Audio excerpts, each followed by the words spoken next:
Hali gani mwanafamilia wa channel tupendwa hii hapa ya Bizoza Media.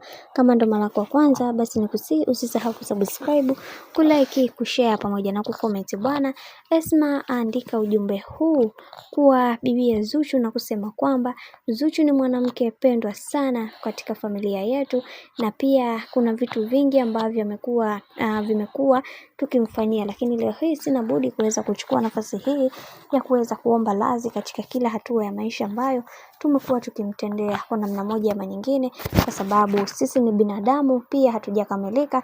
Tunahitaji kuweza kufunguliwa na tunahitaji kuweza kupata baraka kwa namna moja ama nyingine, kwa sababu kuna mambo mengi ambayo yanayoendelea, na pasipo yeye kiukweli kila kitu kitaharibika. Na tumeweza kuona baadhi ya watu wengi waliweza kufunguka na kusema kwamba ifike kipindi Zuchu aheshimiwe, na Zuchu atabaki kuwa Zuchu, kwa sababu Zuchu ni mwanamke pekee ambaye anayejua thamani yake na anajua ni kitu gani ambacho anatakiwa kufanya na ni kitu gani ambacho hatakiwi kufanya na kwa muda gani. Lakini kuna baadhi ya watu wengi hawaamini kwenye kile ambacho wanachokiamini, ila sisi kama sisi tunajua Zuchu ni mwanamke ambaye muelewa na msikivu pia na mwenye hekima na adabu, na ndio maana mpaka leo hii mnamuona bado yupo anang'ang'ana katika hiyo ndoa ya bwana mkubwa Diamond Platnumz. Lakini isingekuwa hivyo, basi angekuwa kitambo sana angeshaweza kuondoka. Lakini nataka niwakumbushe kwamba Zuchu sio mwanamke mpumbavu, ni mwanamke mwelewa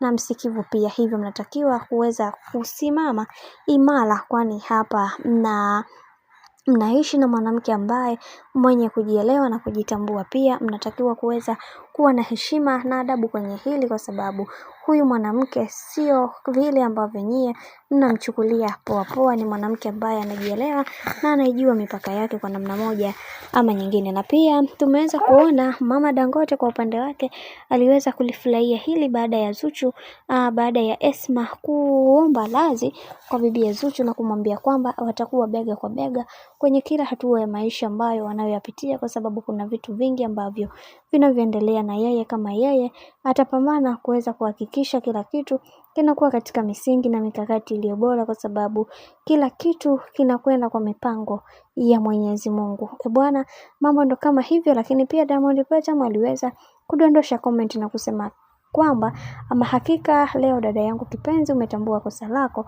Mungu endelee kukupigania, Mungu endelee kuwa nawe katika kila hatua ya maisha ambayo unayopiga. Mimi nitakuwa sambamba nawe.